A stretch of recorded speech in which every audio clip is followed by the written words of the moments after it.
घोर अंधेरा। जगन्नाथ मंदिर में सिर्फ कुछ दियों की टिमटिमाती रोशनी गर्भगृह में पसरी खामोशी को तोड़ रही है। मुख्य पुजारी परंपरा के अनुसार भगवान जगन्नाथ की मूर्ति को जगाने और स्नान कराने के लिए प्रवेश करते हैं। दिए की रोशनी में भगवान का मुस्कुराता चेहरा चमकता है। राजेंद्र जी की आंखें रोज की तरह श्रद्धा से झुक जाती हैं, लेकिन आज कुछ अलग है। उनकी नजर भगवान के होठों के कोने पर अटक जाती है।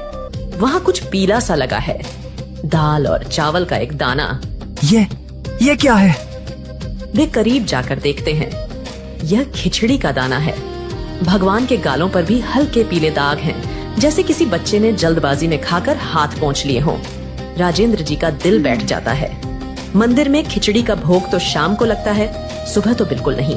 और गर्भगृह में उनके अलावा किसी को आने की इजाजत नहीं। यह अपवित्रता है या कोई चमत्कार? भक्ति जब सारे नियम तोड़ देती है, तो भगवान भी अपने नियम तोड़ देते हैं।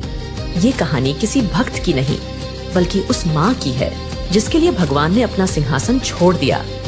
जरा सोचिए, भगवान के होठों तक खिचड़ी कैसे पहुंची? कौन था वो जो जगन्नाथ के द्वारों के पार पहुंच गया? वीडियो के अंत में एक सवाल पूछा जाएगा, जिसका जवाब आपको कमेंट में देना है, इसलिए हर दृश्य को ध्यान से देखिएगा। राजा गजपति, एक न्यायप्रिय और धर्मनिष्ठ शासक, अपने मंत्रियों के साथ राज्य के मामलों पर चर्चा कर रहे हैं। तभी घबराए हुए राजेंद्र पुजारी वहां पहुंचते हैं। आचार्य राजेंद्र, आप इस समय यहाँ? सब कुशल तो है? महाराज, अनर्थ भी कह सकते हैं और चमत्कार भी। समझ नहीं आ रहा। राजा खड़े हो जाते हैं। दरबार में सन्नाटा छा जाता है। स्पष्ट कहिए आचार्य, क्या हुआ है? महाराज, आज भोर में जब मैं गर्भगृह में गया तो मैंने प्रभु जगन्नाथ के श्रीमुख पर खिचड़ी के कण देखे। पूरे दरबार में कानाफूसी शुरू हो जाती है। खिचड़ी सुबह सुबह? ये असंभव है। क्या आपने स्वयं देखा? कोई भ्रम तो नहीं? महाराज, अपनी इन आंखों से देखा है, जैसे किसी ने प्रभु को भोग लगाया हो और उन्होंने उसे स्वीकार भी किया हो। पर सवाल यह है, कौन और कैसे? मंदिर के सारे द्वार बंद थे। राजा गजपति की आंखों में चिंता के साथ साथ एक अजीब सी जिज्ञासा तैर जाती है। ये कोई साधारण घटना नहीं है। या तो ये मंदिर की सुरक्षा में बहुत बड़ी चूक है, या फिर स्वयं प्रभु की कोई लीला। पता लगाइए, आज रात मंदिर की सुरक्षा दोगुनी कर दी जाए, एक परिंदा भी पर न मार पाए। एक छोटी साफ सुथरी झोपड़ी, तुलसी के पौधे के पास मिट्टी के चूल्हे पर एक मिट्टी की हांडी छरी है। कर्माबाई, जिनके चेहरे पर उम्र की झुर्रियों से ज्यादा ममता और भोलापन है, बाजरे की खिचड़ी बना रही है। उनकी हर हरकत में एक लय है, एक प्रेम है। एक साधु ज्ञानानंद वहाँ से गुजरते हुए रुकते हैं। देवी, तुम ये क्या कर रही हो? कर्माबाई मुस्कुराकर उनकी ओर देखती है।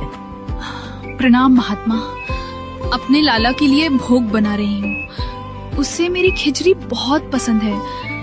लाला और तुमने अभी तक स्नान भी नहीं किया। बिना स्नान किए भगवान का भोग, ये तो घोर पाप है। शास्त्र इसके विरुद्ध है। कर्माबाई का चेहरा थोड़ा उतर जाता है।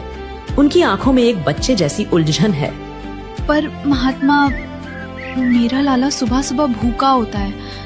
मैं स्नान ध्यान में लगूंगी तो उसे भोग मिलने में देर हो जाएगी। वो बेचैन हो जाता है। मूर्ख स्त्री, भक्ति का अर्थ अनुशासन है। नियम पहले आते हैं, भावना बाद में। भगवान को तुम्हारी मैली खिचड़ी नहीं, शुद्ध मन और तन से दिया गया भोग चाहिए। कल से पहले स्नान, फिर पूजा और तब भोग बनाना, समझे? कर्माबाई चुपचाप सिर झुका लेती हैं। साधु ज्ञानानंद संतुष्टि के भाव से आगे बढ़ जाते हैं। तभी एक 7-8 साल का बालक दौड़ता हुआ आता है। उसकी आंखें नटखट हैं और चेहरे पर एक दिव्य चमक। माँ कर्मा, भूख लगी है, खिचड़ी बनी? हाँ मेरे बच्चे, बस बन गई। बैठ, अभी परोसती हूँ। वह बालक को खिचड़ी परोसती है। बालक बड़े चाव से खाता है। माँ, आज स्वाद थोड़ा अलग है। तुम्हारी आंखों में चिंता क्यों है? कुछ नहीं बेटा, तू बस पेट भर के खा। कल से थोड़ा इंतजार करना पड़ेगा तुझे। बालक कुछ नहीं कहता, बस एक रहस्यमयी मुस्कान के साथ कर्मा को देखता रहता है। राजा गजपति स्वयं राजेंद्र पुजारी के साथ गर्भगृह में मौजूद हैं। कड़ी सुरक्षा के बावजूद आज भी वही नजारा है। भगवान की मूर्ति पर खिचड़ी के ताजे दाग हैं। ये कैसे हो सकता है? मेरी पूरी सेना, मेरे सबसे भरोसेमंद लोग पहरे पर थे। महाराज, ये किसी इंसान का काम नहीं है, ये स्वयं प्रभु की इच्छा है। हे प्रभु जगन्नाथ, ये क्या लीला है? हमें मार्ग दिखाएं। कौन है वो भाग्यशाली भक्त जिसका भोग आप सारे नियमों को तोड़कर स्वीकार कर रहे हैं? राजा को क्या पता था कि जवाब एक साधारण सी कुटिया में छिपा है। जवाब छिपा था उस सवाल में जो सालों पहले राजस्थान के एक छोटे से गांव में भी पूछा गया था। क्या आपने कभी भगवान को रोते देखा है? अगर आपकी आंखें भी नम हो गई हैं, तो वीडियो को अभी लाइक करके कमेंट में सिर्फ जय जगन्नाथ मत लिखिए, बल्कि अपनी भावनाएं, अपनी प्रार्थना या जो भी कहना चाहें, जगन्नाथ जी के चरणों में अपनी अर्जी रखिए। देख बेटी कर्मा, हम पुष्कर जा रहे हैं। 4-5 दिन लगेंगे। घर का और ठाकुर जी का ध्यान रखना। आप चिंता मत करो बापू, मैं सब संभाल लूंगी। और हाँ, सबसे जरूरी बात, ठाकुर जी को भोग लगाए बिना तू भी अन्न का दाना मुंह में मत डालना। जी बापू, मैं रोज अपने हाथों से भोग बनाऊंगी। माता पिता चले जाते हैं। कर्मा अगले दिन सुबह उठकर बाजरे की खिचड़ी बनाती है।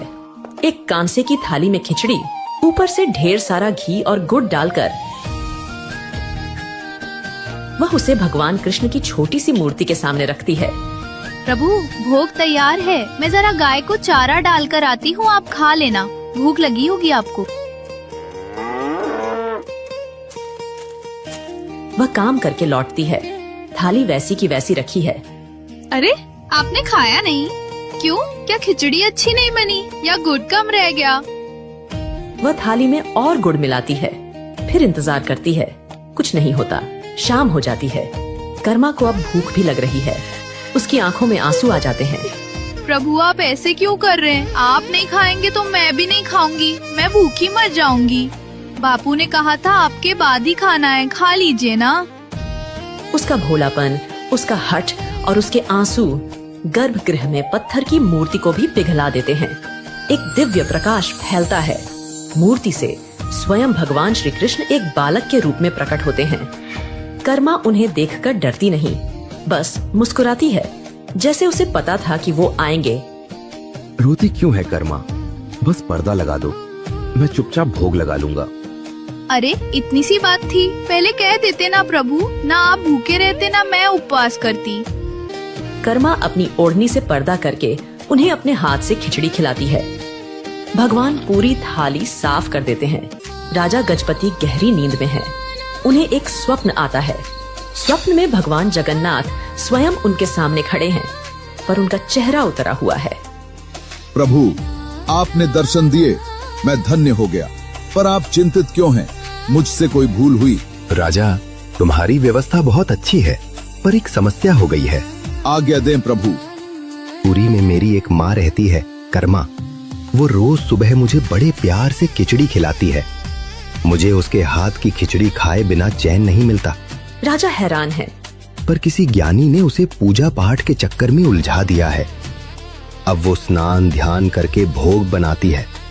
भूख के मारे मेरा बुरा हाल हो जाता है। जब तक भोग मिलता है, तुम्हारे मंदिर का समय हो जाता है, तो मुझे जल्दी जल्दी खाकर हाथ मुंह पोंछकर यहाँ आना पड़ता है। इसीलिए मेरे मुख पर दाग रह जाते हैं। राजा गजपति की नींद टूट जाती है। वे पसीने से भीगे हुए हैं। उनके चेहरे पर आश्चर्य और भक्ति का मिला जुला भाव है। कर्मा, माँ कर्मा। राजा के सैनिक और मंत्री पूरे पुरी में कर्मा नाम की महिला को ढूंढ रहे हैं। वे कर्माबाई की कुटिया तक पहुंचते हैं। राजा और राजेंद्र पुजारी भी वहां आते हैं। वे देखते हैं कि कर्माबाई स्नान करके गीले बालों में जल्दी जल्दी भोग बना रही हैं। वही नटखट बालक बाहर बैठा इंतजार कर रहा है। माँ, जल्दी करो ना, बहुत जोर की भूख लगी है। राजा और राजेंद्र जी एक दूसरे को देखते हैं। वे समझ जाते हैं ये साधारण बालक नहीं है। तभी साधु ज्ञानानंद भी वहाँ आ जाते हैं। महाराज, आप यहाँ इस अज्ञानी स्त्री की कुटिया में? महात्मा, जिसे आप अज्ञानी कह रहे हैं, वो स्वयं भगवान जगन्नाथ की माँ हैं। आपके थोपे हुए नियमों के कारण भगवान को भूखा रहना पड़ रहा है। ज्ञानानंद का चेहरा शर्म से झुक जाता है। उसे अपनी भूल का एहसास होता है। वह दौड़कर कर्माबाई के पैरों में गिर पड़ता है। मुझे क्षमा कर दो माँ, मैं शास्त्रों का ज्ञान तो पा गया, पर प्रेम का मर्म न समझ सका। आपकी भक्ति ही सच्चा शास्त्र है। आप जैसे पहले करती थी, वैसे ही अपने लाला को भोग लगाए। कर्माबाई उसे उठाती है। उनकी आंखों में कोई गुस्सा नहीं, सिर्फ ममता है। महात्मा, आप सही थे, पर मेरा लाला वो बच्चा है। वो नियम नहीं, सिर्फ माँ का प्यार समझता है।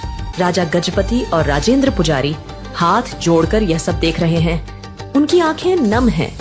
कर्मा के माता पिता तीर्थ से लौटते हैं।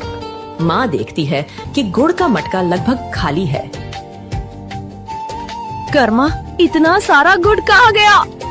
माँ, ठाकुर जी रोज खिचड़ी खाते हैं ना, तो उन्हें गुड़ ज्यादा पसंद है। मैं रोज डाल देती थी। पिता जीवन राम को विश्वास नहीं होता। उन्हें लगता है बेटी झूठ बोल रही है।